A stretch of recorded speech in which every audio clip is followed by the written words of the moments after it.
শিক্ষা সংসদের তরফ থেকে জারি হয়ে গেল আবারও করে নতুন বিজ্ঞপ্তি। নতুন সেমিস্টার পদ্ধতিতে কোন সময় ভর্তি হতে হবে তোমাদের, কোন সময় তোমাদের রেজিস্ট্রেশন করতে হবে, পাস করতে গেলে কত মার্কস পেতে হবে, ফেল হলে কি হবে, বা যদি বছরের পর বছর ফেল করে যাও তাহলেই বা কি হবে, এই সমস্ত প্রশ্নের উত্তর পেতে গেলে তোমাকে দেখতে হবে আজকের এই ভিডিওটা। কারণ উচ্চ মাধ্যমিক শিক্ষা সংসদের তরফ থেকে তোমাদের জন্য জারি হয়ে গেল 8 পাতার বিশেষ বিজ্ঞপ্তি। সেই বিজ্ঞপ্তিতে কি রয়েছে সেটাই এখন তোমাদের বলে দেব।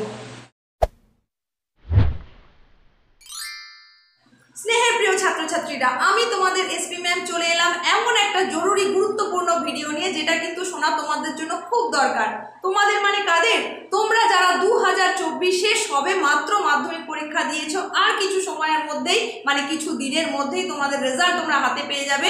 নতুন সেমিস্টার পদ্ধতিতে নতুন সেশনে ক্লাস 11-এ যারা ভর্তি হতে চলেছো, অর্থাৎ 2024-25 একাডেমিক সেশনে তোমরা যারা ক্লাস 11-এ উঠতে চলেছো, এবং 2025-26 একাডেমিক সেশনে তোমাদেরই যারা ক্লাস 12-এ উঠবে, তাদের জন্যই কিন্তু আজকের এই বিশেষ ভিডিও।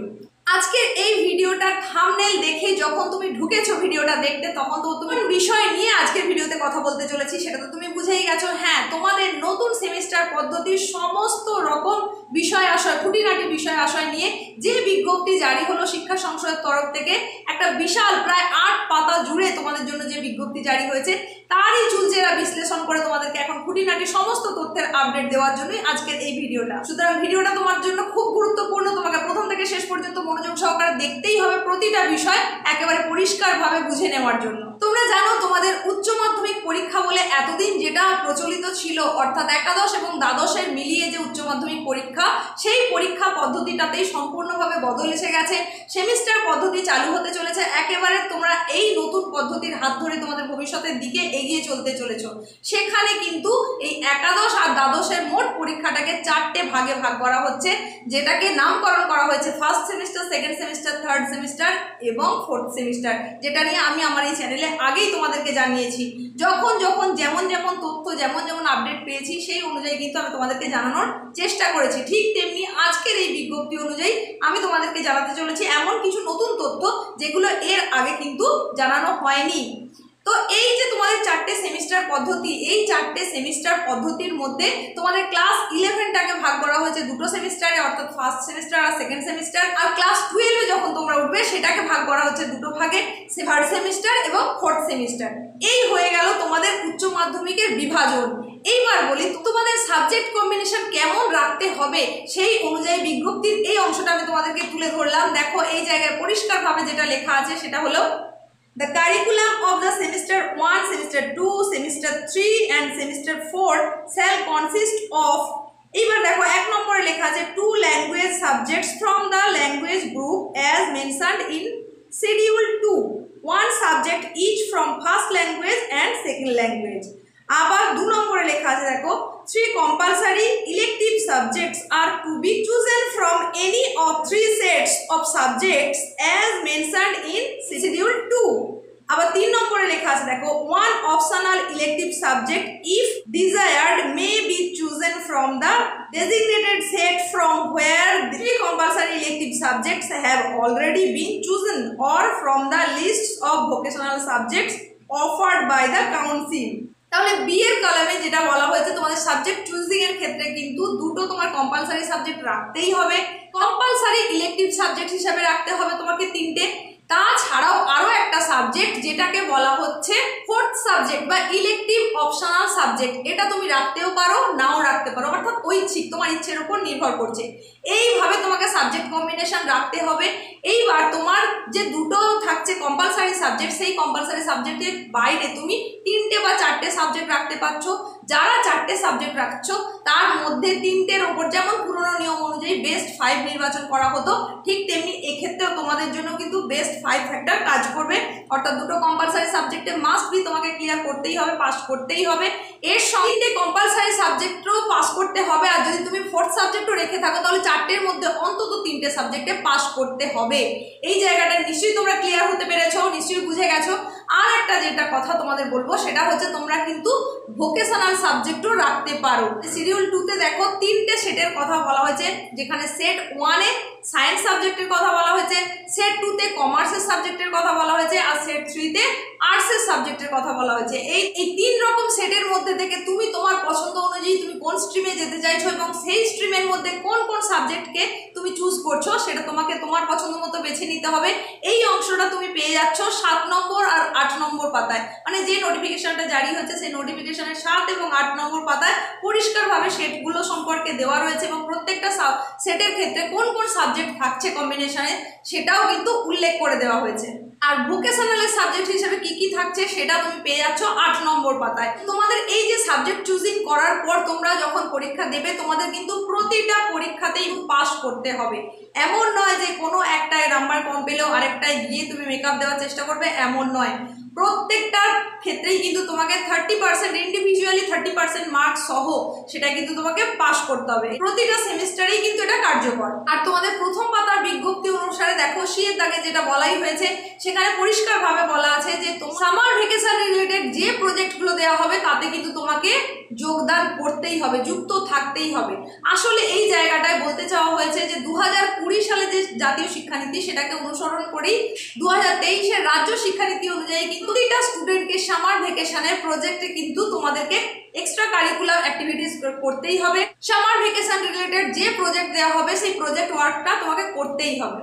এখানে আরো বলা হয়েছে তোমাদেরকে তোমাদের পছন্দ অনুযায়ী কিন্তু ইন্টার্নশিপ প্রোগ্রাম আর প্রজেক্টের কাজে কিন্তু তোমাদেরকে নিয়োজিত থাকতেই হবে, যার মাধ্যমে কিন্তু তোমরা media house, corporate firms, publishing house, উচ্চশিক্ষার কোনো সংস্থাতে যাতে তোমাদের কর্মের সংস্থান করতে পারো ভবিষ্যতে তার দিকে লক্ষ্য রেখেই কিন্তু এই ব্যবস্থাটা করা হচ্ছে। এই ছিল তোমাদের জন্য প্রথম পাতার বিজ্ঞপ্তি। এরপরে আমরা চলে আসি দ্বিতীয় পাতায় যে বিজ্ঞপ্তিটা, সেখানে তোমাদের বলা হয়েছে একাডেমিক সেশন। তোমাদের ক্লাস 11-এর ফার্স্ট সেমিস্টার এবং ক্লাস 12-এর থার্ড সেমিস্টার এটা কিন্তু প্রতি বছরই শুরু হয়ে যাবে মে মাসে। এটা মে মাসে শুরু হবে এবং এটা চলতে থাকবে অক্টোবর পর্যন্ত। আর তোমাদের ক্লাস 11-এর সেকেন্ড সেমিস্টার এবং ক্লাস 12-এর ফোর্থ সেমিস্টার এই দুটোর ক্ষেত্রে প্রতি বছরই ভর্তি হতে হবে 1 নভেম্বর থেকে এবং সেটা কন্টিনিউ হয়ে যাবে এপ্রিল পর্যন্ত। অর্থাৎ তোমার মাধ্যমিক পরীক্ষার পর রেজাল্ট আউট হয়ে গেলে তুমি মে মাসে ক্লাস 11-এ ভর্তি হতে পারছো, মে মাসের মাঝামাঝি তুমি ভর্তি হচ্ছ, সেখানে তুমি সেমিস্টার 1 পড়ছো। আর যদি সেমিস্টার 1-এ পাস করো তাহলে তোমাকে সেমিস্টার 2-এ ভর্তি হতে হচ্ছে নভেম্বরে, কারণ তোমার ওই ফার্স্ট সেমিস্টার যেটা কিনা কার্যকর হয়েছে অক্টোবর পর্যন্ত তার জন্য তোমাকে সেমিস্টার 2-এ ভর্তি হতে হবে নভেম্বরে। নভেম্বর থেকে ক্লাস স্টার্ট হয়ে যাবে। তবে এখানে বলে রাখি যদি তোমরা ফার্স্ট সেমিস্টারে পাস না করে থাকো তাহলে কিন্তু তুমি সেকেন্ড সেমিস্টারে কৃতকার্য বলে গণ্য হবে না এবং উঠতেও পারবে না, সেই পরীক্ষাটা তুমি বসতেও পারবে না। তবে এই জায়গায় আরো একটা নতুন নিয়ম চালু হয়েছে, যদি তোমার ক্লাস 11-এর ফার্স্ট সেমিস্টারে গিয়ে কোথাও কোনো একটা সাবজেক্টে আটকে যাও তাহলে সেখানে ব্যাকলগ বলে একটা রিকভারির জায়গা দেওয়া হয়েছে। সেই জায়গাটা আমি তোমাদেরকে পরে জানিয়ে দিচ্ছি। তোমাদের একাডেমিক সেশন সম্পর্কে আগে যেটা জানাচ্ছি সেটা একটু জানিয়ে দিই। ক্লাস 11-এর ফার্স্ট সেমিস্টার এবং সেকেন্ড সেমিস্টার দুটোতেই যদি তুমি পাস করো তাহলে কিন্তু তোমাকে ক্লাস 12-এর অ্যাডমিশনের জন্য এপ্রিলের মধ্যে, প্রতি বছরের জন্যই এই নিয়মটা, এপ্রিলের মধ্যে তোমাকে অ্যাডমিশন নিতে হবে। আর সেটা হচ্ছে 30শে এপ্রিলের মধ্যেই কিন্তু তোমাকে অ্যাডমিশন নিতে হবে, কারণ তোমার ক্লাস 12-এর থার্ড সেমিস্টারের জন্য ক্লাস অলরেডি স্টার্ট হয়ে যাবে মে মাসের ফার্স্ট উইকে। এইবার দেখো তোমার ফার্স্ট আর সেকেন্ড সেমিস্টার ক্লিয়ার করতে পেরেছো বলে তুমি থার্ড সেমিস্টারে ভর্তি হলে, থার্ড সেমিস্টারে গিয়ে যদি তুমি পাস করে যাও তাহলে কিন্তু তোমাকে ফোর্থ সেমিস্টারের জন্য ভর্তি হতে হবে 31শে অক্টোবরের মধ্যে, কারণ তোমার ফোর্থ সেমিস্টারের পড়াশোনা শুরু হয়ে যাচ্ছে নভেম্বরের একদম ফার্স্ট উইক থেকে। এই হলো গিয়ে তাহলে একাডেমিক সেশনে তুমি কখন কখন কিভাবে ভর্তি হতে পারবে আর তার ডিউরেশনটা কিরকম। একাডেমিক সেশনের সঙ্গে সঙ্গে তোমাদের অ্যাডমিশন প্রক্রিয়াটাও বলে দিলাম কিভাবে কিভাবে ভর্তি হতে হবে, কোন কোন সময়ে। এইবার আসছে রেজিস্ট্রেশন নিয়ে। তোমাদের রেজিস্ট্রেশনের ক্ষেত্রে যেটা বলা হয়েছে যে তোমরা মে মাসে ভর্তি হচ্ছ ঠিকই, কিন্তু তোমাদের রেজিস্ট্রেশন হবে জুন মাসে। আর এই রেজিস্ট্রেশন প্রক্রিয়াটা নিয়ে যদিও তোমাদের খুব বেশি মাথা ব্যথা থাকার কথা নয়, কারণ এটা সমস্তটাই স্কুল কর্তৃপক্ষ নিজেদের দায়িত্ব নিয়েই সেটা করিয়ে দেবেন। এই রেজিস্ট্রেশনটা 30শে জুনের মধ্যে করতে হবে, তোমাকে 3 বছর করতে হবে। এইবার চলে আসি তোমাদের পরীক্ষা পদ্ধতি নিয়ে। এই যে তোমরা 2024-25 একাডেমিক সেশনে ক্লাস 11-এ উঠছো, সেই ক্লাস 11-এর যে পরীক্ষা অর্থাৎ সেমিস্টার 1 আর সেমিস্টার 2 এটা পুরোটাই কিন্তু পরিচালিত হবে স্কুল দ্বারা। এটা স্কুলের মাধ্যমে পরিচালিত হবে। কিভাবে কোন পদ্ধতিতে পরীক্ষা নেবেন সেটা টোটালটাই নিয়ন্ত্রণ করবে কিন্তু স্কুল কর্তৃপক্ষ। এই জায়গায় তোমাকে যদি ওএমআর শিফট বা অ্যান্সার স্ক্রিপ্ট যাই প্রদান করা হোক না কেন সেটা স্কুল কর্তৃপক্ষের দ্বারাই কিন্তু তোমাকে প্রোভাইড করা হবে। তোমাদের কিন্তু এর আগে যত সমস্ত ভিডিওতে বলা হয়েছে সেখানে তোমাদেরকে এটাই জানিয়েছিলাম ফার্স্ট সেমিস্টার নভেম্বরে দেবে আর সেকেন্ড সেমিস্টার দেবে মার্চে। এই জায়গায় কিন্তু বদল ঘটেছে। সেই বদলটা কি না, তোমরা ফার্স্ট সেমিস্টার তোমাদেরকে এখন দিতে হবে সেপ্টেম্বরে আর তোমাদের সেকেন্ড সেমিস্টারটা কিন্তু মার্চেই থাকছে। এখানে আরও যেটা বলা হয়েছে যে সেটা তোমাদের সেমিস্টার 1 এর ক্ষেত্রে টোটালি এমসিকিউ এর ওপরেই কিন্তু তোমাদের পরীক্ষা হচ্ছে আর সেমিস্টার 2 তে তোমাদের সেখানে থাকছে এসএকিউ এবং ডেসক্রিপটিভ কোশ্চেন অ্যান্সার তোমাদের থাকছে। সেমিস্টার 1 এর প্রশ্নপত্র নির্ধারণ থেকে শুরু করে টোটাল পরীক্ষা পদ্ধতিটাই কিন্তু স্কুল কর্তৃপক্ষ তার মতন করে পরিচালনা করবেন। সেখানে তোমাদের ওএমআর সিট কিভাবে প্রোভাইড করা হবে, অ্যান্সার স্ক্রিপ্ট কিভাবে দেওয়া হবে, সেই সমস্তটাই কিন্তু স্কুল তার নিজ দায়িত্বে করাবেন।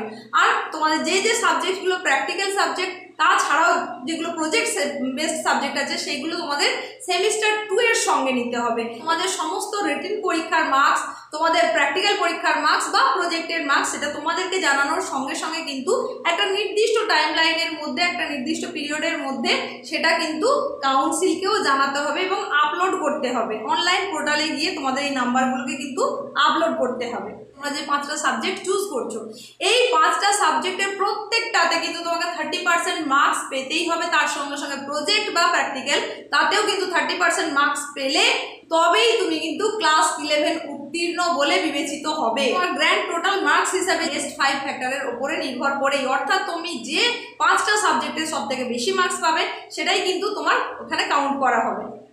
এটা তো হলো পাস যদি করে যাও তার কথা। এইবার বলি, ধরো তুমি ফার্স্ট সেমিস্টার কভার আপ করতে পারলে না, তুমি পাস করতে পারলে না, তাহলে কি হবে?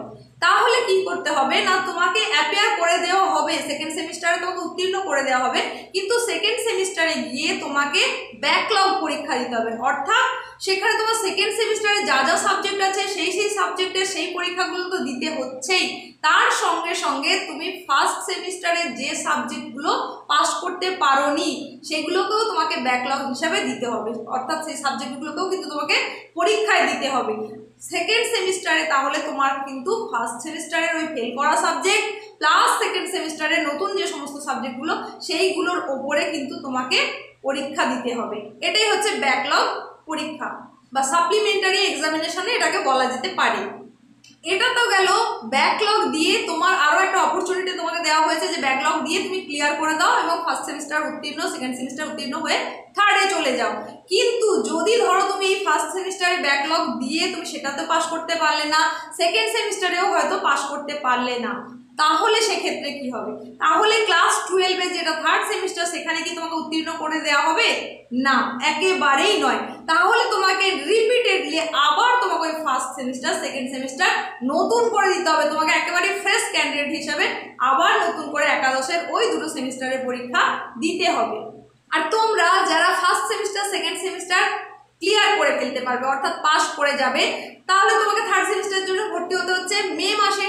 সেখানে গিয়ে তোমাকে 30শে জুনের মধ্যে যে রেজিস্ট্রেশনটা করতে হচ্ছে সেখানে কিন্তু তুমি থার্ড সেমিস্টার এবং ফোর্থ সেমিস্টার দুটোর জন্যই কিন্তু রেজিস্ট্রেশনটা করতে পারবে। এই হলো গিয়ে তোমার ক্লাস 11 এর টোটাল পরীক্ষা পদ্ধতি, তার সঙ্গে এনরোলমেন্ট পদ্ধতি। এবার আসি তোমাদের ক্লাস 12 এর পরীক্ষা পদ্ধতিটা কীরকম, অর্থাৎ ক্লাস 12 এ তোমার থার্ড সেমিস্টার আর ফোর্থ সেমিস্টার এটা কখন হবে, কিভাবে হবে, কীরকম হবে। তোমার এই যে থার্ড সেমিস্টার সেটা কিন্তু হবে তোমার সেপ্টেম্বর মাসে, যেটা আমরা আগে জানিয়েছিলাম তোমাদের নভেম্বরে, সেক্ষেত্রে পরিবর্তন হচ্ছে থার্ড সেমিস্টারটা তোমাকে দিতে হচ্ছে সেপ্টেম্বর মাসে, আর ফোর্থ সেমিস্টার যেটা সেটা কিন্তু তুমি দেবে মার্চ মাসে। এই জায়গায় কিন্তু আর স্কুল পরিচালিত পরীক্ষা পদ্ধতি নয়, এখানে কাউন্সিল সমস্ত পরীক্ষা পদ্ধতিটাকে পরিচালনা করবেন। সেখানে তোমার অ্যান্সার স্ক্রিপ্ট কেমন হবে, কোশ্চেন পেপার কেমন হবে, তোমার ওএমআর শিট কী রকম হবে এবং সমস্ত প্রোভাইড করাটাও কিন্তু কাউন্সিল থেকেই করা হবে। এমনকি খাতাও কাউন্সিলের তরফ থেকেই দেখা হবে। তোমাদের ক্লাস 12 এর ক্ষেত্রেও কিন্তু যখন তোমরা থার্ড সেমিস্টার আর ফোর্থ সেমিস্টার দেবে সেক্ষেত্রেও কিন্তু থার্ড সেমিস্টারটা টোটাল এমসিকিউ এর উপর থাকছে আর ফোর্থ সেমিস্টারটা সেখানে থাকছে এসিকিউ প্রশ্ন উত্তর, তার সঙ্গে ডেসক্রিপটিভ কোশ্চেন অ্যান্সার এটা থাকবে। আর এই কোশ্চেনের সেটআপটাও কিন্তু কাউন্সিলের তরফ থেকেই করা হবে। কাউন্সিলের তরফ থেকেই তোমাদের থার্ড আর ফোর্থের রেজাল্ট অ্যানাউন্সমেন্ট করা হবে। তোমাদের প্র্যাকটিক্যাল পরীক্ষার জন্য যে কোশ্চেন সেটআপ করতে হবে সেটাও কাউন্সিলের তরফ থেকে করে দেওয়া হবে এবং ব্ল্যাঙ্ক অ্যান্সার স্ক্রিপ্ট সেটাও কাউন্সিলই প্রোভাইড করবে। সেখানে হচ্ছে তোমার তোমার প্র্যাকটিক্যাল পরীক্ষার প্রশ্ন যেমন সংসদের তরফ থেকে কাউন্সিল যেমন সেট আপ করবে, তেমনি কিন্তু সেই নাম্বারটা নির্দিষ্ট টাইম লাইনের মধ্যে সেটাকে পরীক্ষাটা নেওয়া হবে এবং তোমাদের নম্বরটা আপলোড করে দেওয়া হবে কাউন্সিল পোর্টালের মধ্যে। এখানেও কিন্তু তোমাদের টোটাল যে মার্কসটা তোমাদের ক্যালকুলেট করা হবে সেটা হচ্ছে বেস্ট 5-এর ওপরেই। ইন্ডিভিজুয়ালি প্রত্যেকটা সাবজেক্টের ক্ষেত্রে বেস্ট 5 যে সাবজেক্ট প্রত্যেকটার ক্ষেত্রেই কিন্তু 30% মার্কস তোমাকে পেতেই হচ্ছে। আর তার সঙ্গে সঙ্গে প্র্যাকটিক্যাল বা প্রজেক্টে সেখানেও তোমাকে কিন্তু 30% মার্কস পেতে হবে, তবেই তুমি 12 পাস বলে বিবেচিত হবে, অর্থাৎ উচ্চ মাধ্যমিক পাস বলে বিবেচিত হবে। তোমরা যখন ক্লাস 12 উঠবে তোমাদের জন্য ওই একই রকম সিস্টেমে ব্যাকলগ সিস্টেম থাকবে, অর্থাৎ তোমাদের থার্ড সেমিস্টারে গিয়ে কোনো কারণে যদি কারোর কোনো একটা পেপারে পাস করতে না পেরে থাকে তাহলে সেটাকে ক্লিয়ার করার জন্য অর্থাৎ ব্যাকলগ দেওয়ার জন্য তারা সময় পেয়ে যাবে। কখন? সেমিস্টার 4-এ গিয়ে তোমাকে তখন দুটো পরীক্ষা দিতে হবে, অর্থাৎ সেমিস্টার 3-এর যেটা তুমি ফেল করলে তার সঙ্গে সঙ্গে সেমিস্টার 4-এর নতুন সাবজেক্টগুলো সেইগুলো সমস্ত একসঙ্গে তোমাকে পরীক্ষা দিতে হবে। সাপ্লিমেন্টারি সাবজেক্টগুলো তুমি ক্লিয়ার করে ফেলতে পারো তাহলে তো তুমি পাস হয়ে গেলে, কিন্তু যদি তুমি ফেল হয়ে যাও বা ওই ফেল করা সাবজেক্টগুলো নতুন করে পাস না করে আবার সেমিস্টারের পরীক্ষাতেও যদি তুমি ফেল হয়ে যাও তাহলে কিন্তু তোমাকে নতুন করে আবার পরীক্ষা দিতে হবে। থার্ড সেমিস্টার এবং ফোর্থ সেমিস্টারটা টোটালটাই নতুন করে আবার দিতে হবে। এবং এই সময়টা তুমি কতদিন পর্যন্ত পাবে? 7 বছর পর্যন্ত। অর্থাৎ থার্ড সেমিস্টার এবং ফোর্থ সেমিস্টারের জন্য তুমি যে রেজিস্ট্রেশনটা করেছো সেই রেজিস্ট্রেশনটা অ্যাক্টিভেট থাকবে 7 বছর পর্যন্ত। এই 7 বছরের প্রচেষ্টায় তোমাকে কিন্তু কৃতকার্য হয়ে দেখাতে হবে, তোমাকে পাস করে যেতে হবে যেভাবেই হোক। আর যদি সেটা না করতে পারা যায় তাহলে কিন্তু ওই রেজিস্ট্রেশন ক্যান্সেল হয়ে যাবে। এই সাপ্লিমেন্টারি এক্সামিনেশনের ক্ষেত্রেও কিন্তু সমস্তটাই কাউন্সিলই তোমার অ্যারেঞ্জ করবে, অর্থাৎ তুমি থার্ড সেমিস্টারে যদি কৃতকার্য না হও কোনো একটা সাবজেক্টে তাহলে সেই সাবজেক্টে যখন তুমি ফোর্থ সেমিস্টারে গিয়ে একসঙ্গে দিচ্ছ সেটারও ব্যবস্থা কিন্তু কাউন্সিলের তরফ থেকেই করা হবে। ক্ষেত্রে আরও যেটা জানানো হয়েছে সেটা হচ্ছে পুরনো পদ্ধতি অনুযায়ী কিন্তু তোমাদের যে কম্পালসারি যে সাবজেক্টগুলো সেই কম্পালসারি 3টে যে সাবজেক্ট সেখানে যদি কোনো একটাতে তুমি অকৃতকার্য হয়ে থাকো আর যদি ফোর্থ সাবজেক্টে তুমি পাস করে যাও তাহলে সেটাই কিন্তু তোমার বেস্ট 5 ফ্যাক্টরের আওতায় চলে আসবে, তখন কিন্তু তুমি পাস বলেই বিবেচিত হবে। এই জায়গায় আরও যেটা বলা হয়েছে একেবারে ফেল বলে প্রতিপন্ন হবে কারা না, যারা কিনা ইলেকটিভ সাবজেক্টে কোনো নির্দিষ্ট কারণ ছাড়াই যারা পরীক্ষায় বসবে না তাদেরকে ফেল বলে গণ্য করা হবে। প্র্যাকটিক্যাল সাবজেক্টে যদি তুমি না ক্লিয়ার করতে পারো 30% মার্কস তাহলেও ফেল বলে গণ্য হবে। তাছাড়া তোমার 5টা সাবজেক্টের ক্ষেত্রে যদি তোমার পাস মার্কস না আসে তাহলে তো অবশ্যই ফেল বলেই বিবেচিত হবে। এই ছিল টোটাল বিজ্ঞপ্তি তোমাদের জন্য। সমস্ত যে 8 পাতার বিশেষ বিজ্ঞপ্তি তোমাদের জন্য জারি হয়েছে সমস্তটাকেই আমি যতটা সহজ করে বুঝিয়ে বলা সম্ভব বোঝানোর চেষ্টা করেছি, তুলে ধরার চেষ্টা করেছি। আশা করি তোমরা পুরো ব্যাপারটা বুঝতে পেরেছো। তোমরা যদি এই চ্যানেলে একেবারে নতুন এসে থাকো তাহলে বলবো চ্যানেলটাকে অবশ্যই সাবস্ক্রাইব করবে আর পাশে থাকা নোটিফিকেশন বেল আইকনটাকে অল করে রাখবে। যদি তোমার আজকের ভিডিওটা ভালো লেগে থাকে তাহলে অবশ্যই লাইক করে দেবে, বন্ধুদের মধ্যে শেয়ার করে দেবে। আজকে আর বাড়াচ্ছি না, এখানেই শেষ করছি। তোমরা সকলে সুস্থ থাকো এই কামনাই করছি। নতুন কোনো বিগ আপডেট যদি থাকে বা তোমাদের জন্য কোনো নতুন ক্লাস নিয়ে আবার খুব শিগগির চলে আসছি তোমাদের কাছে।